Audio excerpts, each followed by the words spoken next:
Sir ये क्या है? ये स्टरलाइज सुइयाँ हैं। स्टरलाइज इसलिए क्योंकि बीमारी ना हो। रिलैक्सेशन की मेडिसिन आपको दे रहा हूँ मैं साथ साथ। जैसे जैसे मैं आपके साथ टच करता जाऊँगा आप और ज़्यादा रिलैक्स होते चले जाएंगे।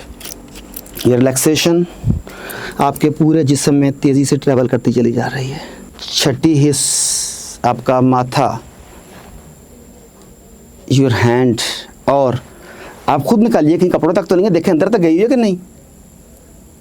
अंदर तक? ओह आधी तो गई हुई थी ना। हाँ। अच्छा एक्सपीरियंस था और बिल्कुल कुछ फील ही नहीं हुआ। मैं वही हैरान हूँ कितनी लंबी नीडल्स उन्होंने इंजेक्ट की थी, बट मुझे बिल्कुल फील नहीं हुआ मुझे बिल्कुल। और वो बड़ा बॉडी बड़ी रिलैक्स और काम और बड़ा जैसे जैसे कुछ उन्होंने पॉजिटिव फील हो रहा है। हाँ पॉजिटिविटी, बॉडी बड़ी ना लाइट वेट फील हो रही है और एक पॉजिटिविटी सी, जो सारी नेगेटिव थॉट्स थी सब निकल गई। हाँ बट एक ऐसे लग रहा है जैसे एक न्यू बिगनिंग कोई स्टार्ट हो।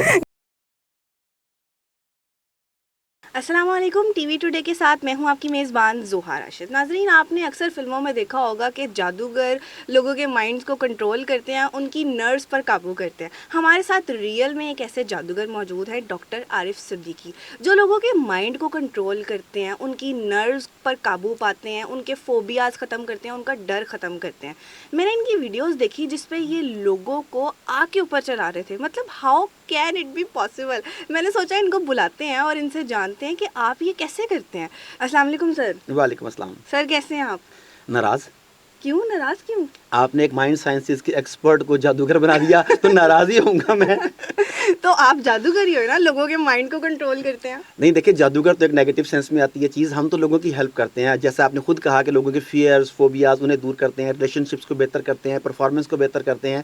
हम तो हेल्पिंग हैंड हैं, तो हम माइंड साइंटिस्ट हैं, साइंस वाले बंदे हैं, हमें उन लोगों से मत मिलाएं। सर बताएं कैसे कंट्रोल कर लेते हैं हम माइंड को, मतलब how can it be possible?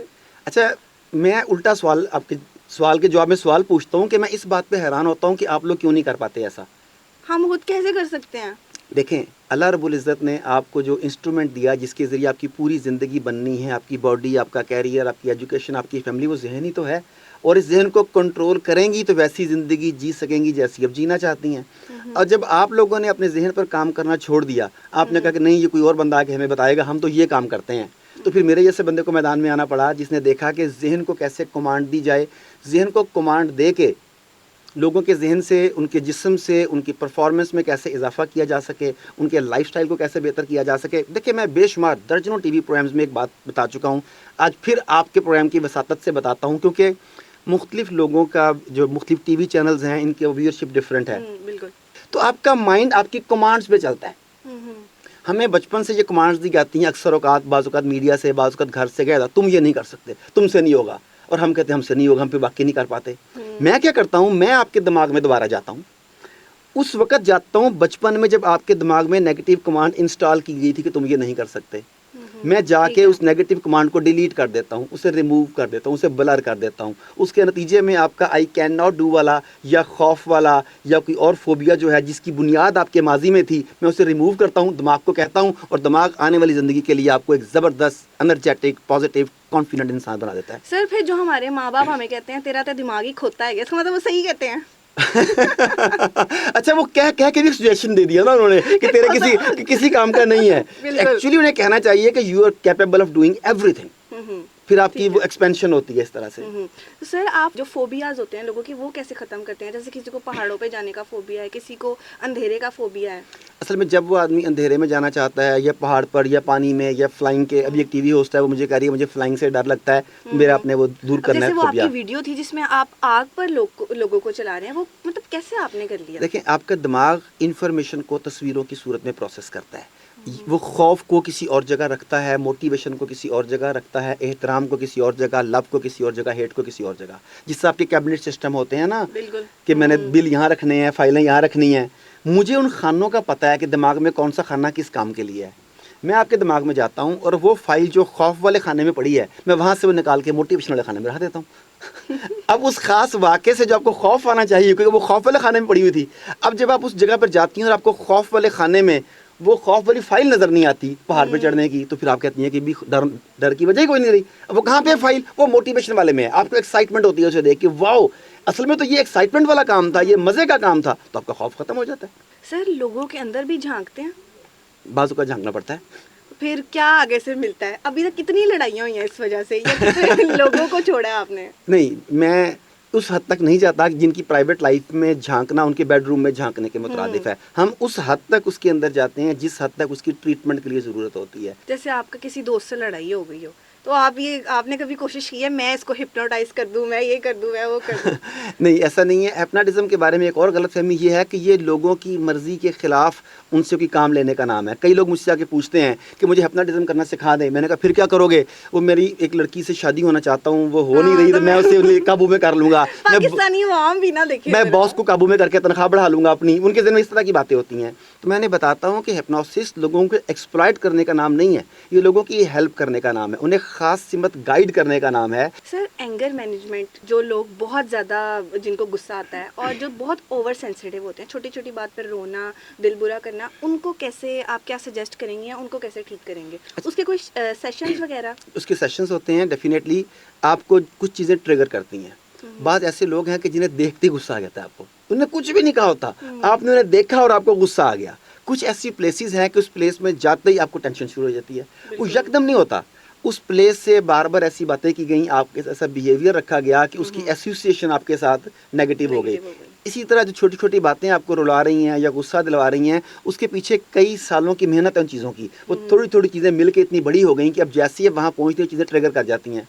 हम क्या करते हैं, उस चेन को ब्रेक कर देते हैं।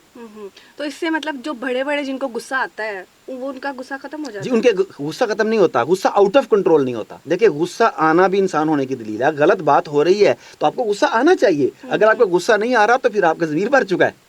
गुस्सा आना चाहिए, लेकिन गुस्सा आउट ऑफ कंट्रोल नहीं होना चाहिए। गुस्सा आपके कंट्रोल में होना चाहिए, ना कि आप गुस्से के कंट्रोल में। तो मैं ये सिखाता हूँ कि गुस्से को कंट्रोल कैसे किया जा सकता है, यानी anger management. Killing the anger नहीं है, anger management, control anger management. ऐसे है। सर ये ज्यादा लोगों पे भी हो सकता है या एट अ टाइम एक पे ही हो सकता है? नहीं, मतलब तो, अगर बड़ी ऑडियंस है जी, ये ऑडियंस के साथ, मासेस के साथ होता है, बल्कि मुल्कों के साथ होता है। पूरे के पूरे पाकिस्तान को हिप्नोटाइज तो किया हुआ है। तो एक बंदा कैसे इतने लोगों को कर सकता है? अच्छा, उसमें एक आदमी नहीं होता, उसमें मीडिया को इस्तेमाल किया जाता है कि जब मैं करूँगा 100 आदमियों को करूँगा, वो तो मैं कर लूँगा अकेला। लेकिन जो मैंने कहा पूरे के पूरे मासेस को किया जाता है, उसमें मीडिया को इन्वॉल्व किया जाता है। देखें, हिप्नोसिस या हिप्नोटिज्म जिन उसूलों पे काम करता है, उनमें से एक ग्रीड है, एक कन्फ्यूजन है, एक लाइफ थ्रेटनिंग सिचुएशन है। इस तरह की चीज़ें हैं इसमें। अब देखें कि क्या इस वक्त पूरा पाकिस्तान कंफ्यूज नहीं है, पता नहीं कल क्या होगा यार, मेरे कैरियर का क्या बनेगा, मैंने इन्वेस्टमेंट करनी है, पैसे ना डूब जाए मेरे। कंफ्यूज है कि नहीं? हर कोई कंफ्यूज है। उसके माइंड की क्रिटिकल फैकल्टी डाउन है। ग्रीड, हमारी अक्सरियत किसी ना किसी ग्रीड में मुब्तला है कि नहीं? हमारे जो बड़े बड़े अशराफिया जिन्हें हम कहते हैं, वो जो गलत फैसले कर रहे हैं उस खास ग्रीड की वजह से कर रहे हैं। अब इसके नतीजे में भी क्रिटिकल फैकल्टी डाउन। ऐसी सूरत में उन्हें जो भी आप सजेशन देते हैं वो अपने ख़ास इंटरेस्ट में या उस कन्फ्यूजन की वजह से गोमगो की कैफियत में आपकी बात मान लेते हैं। तो हमारी इस वक्त कौम का अलमिया भी ये है कि हमें मासेस के लेवल पे हिप्नोटाइज किया गया है, और आई थिंक गवर्नमेंट को और इदारों को सोचना चाहिए कि इन्हें डी हिप्नोटाइज कैसे किया जाए। सर आपको 23 इयर्स हो गए इस फील्ड के अंदर, तो आपका कोई ऐसा वाकया या कोई ऐसी बात जो आप करना चाहते हो, जैसे कोई पेशेंट है, आप करना चाह रहे हो उसके ऊपर कुछ, लेकिन नहीं हो पा रहा, या कोई ऐसा वाकया जो आप हमारी ऑडियंस के साथ शेयर करना चाहें? जनरली बताता हूँ कि जितने भी मेरे पास क्लाइंट आते हैं, एक मैसेज है आपके टीवी के हवाले से, इसकी वसातत से, कि उनकी बुनियाद बचपन में पड़ी होती है। जो नफ्सियाती मसाइल का शिकार है ना लोग, माँ बाप के झगड़े, माँ बाप ने बच्चे को गलत डांटा, शर्मिंदा किया, जगह जगह पर असातिज़ा ने बच्चे को बुरे तरीके से कंडेम किया वगैरह वगैरह। ये बुनियादें बचपन में बनती हैं जो बच्चे की आने वाली ज़िंदगी को ख़राब करती हैं। फिर मेरे जैसे आदमी को आप बुलाते हैं, प्रोफेशनल को, उसकी हैवी फ़ी पे करते हैं और वो जाके उस मसले को हल करता है। लेकिन अगर मैं नहीं होऊंगा, मेरे जैसा बंदा नहीं होगा, तो वो बच्चा कैसी ज़िंदगी जिएगा? दुआओं के सहारे जिएगा। तो खुदारा अपने बच्चे के मुस्तकबिल का ख्याल करें, उसके बचपन में उसे पॉजिटिव फ़िक्रें कहा करें, नेगेटिव ना कहा करें। नेगेटिव फ़िक्रों का एक डिफरेंट इम्पैक्ट है। इससे एक और जहन में बात आ गई। देखिए, मैंने आपसे कहा था, आपने कहा था कैसे करते हैं, मैंने कहा मैं दिमाग से खेलता हूँ। बिल्कुल। अब एक और एक्टिविटी देख लेते हैं हम। मेरी बात मानेगी? जी जी। आप भी आंखें बंद करें। बंदर के बारे में मत सोचिएगा, don't think about a monkey, please, no monkey. आंखें खोल दें। क्या हुआ? तो मैं बंदर के बारे में ही सोच रही हूँ। तो मैंने तो मना किया ना आपको।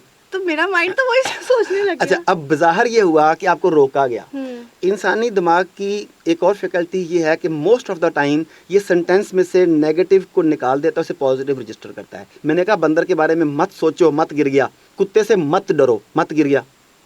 कुत्ते से डरो। जब बच्चा साइकिल चलाना सीखता है तो माँ बाप उसे स्पेशली कहते हैं गिर मत जाना, मत गिर गया। गिरता ही गिरता है। स्कूल में वालिदैन सिखाते हैं, बच्चे सिखाते हैं झूठ मत बोलो, मत गिर गया। झूठी लड़ाई झगड़ा मत करो।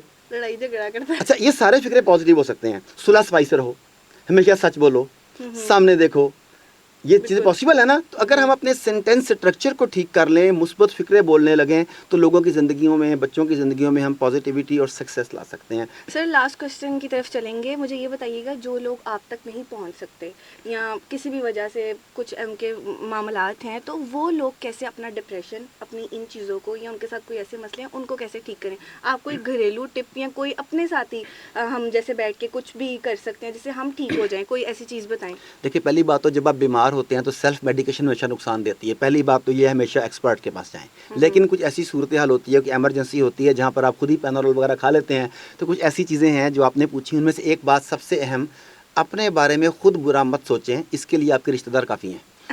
बिल्कुल। हम अपने बारे में सोच रहे होते हैं, मुझसे ये नहीं होना, ये हालात बड़े खराब है, पाकिस्तान में कोई तरक्की नहीं है, मैं इस काबिल नहीं हूँ। आपको ये कहने की ज़रूरत नहीं है। आप अपने दिमाग को जो मैसेज देते हैं, दिमाग उसके मुताबिक रिस्पॉन्ड करता है। आपने लेमन वाली मिसाल में देख लिया था कि जो हमने कहा दिमाग ने उसके मुताबिक अमल किया। जब आप कहते हैं आई कैन डू इट, दिमाग कहता है यस सर। आप कहते हैं कैन नॉट डू इट, वो कहता है यस सर।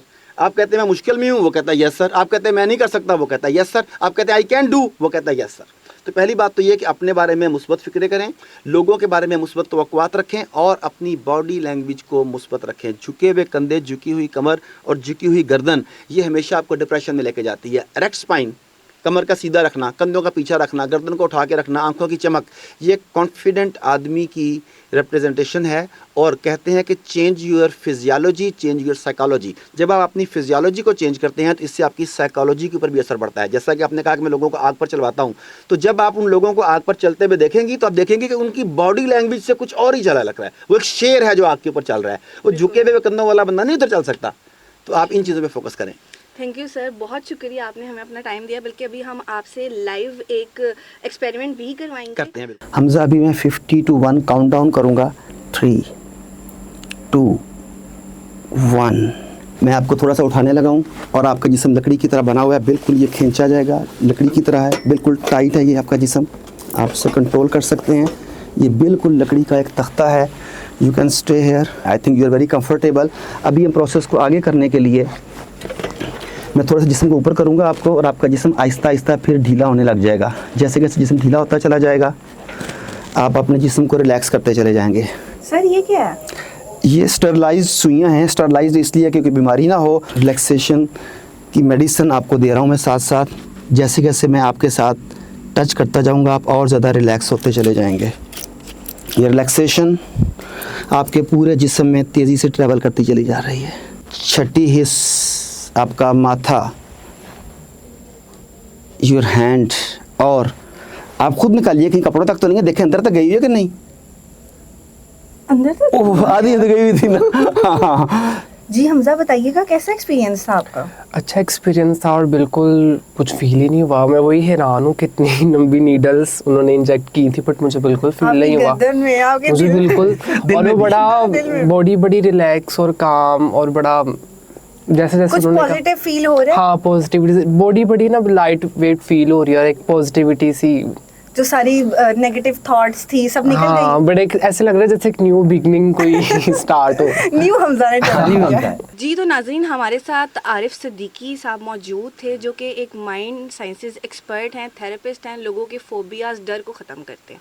आपका क्या फोबिया है? आप किस चीज़ को, किस डर को ख़त्म करना चाहते हैं? हमें कमेंट्स में ज़रूर बताइएगा। मिलते हैं अगली वीडियो में, तब तक के लिए अल्लाह हाफ़िज़।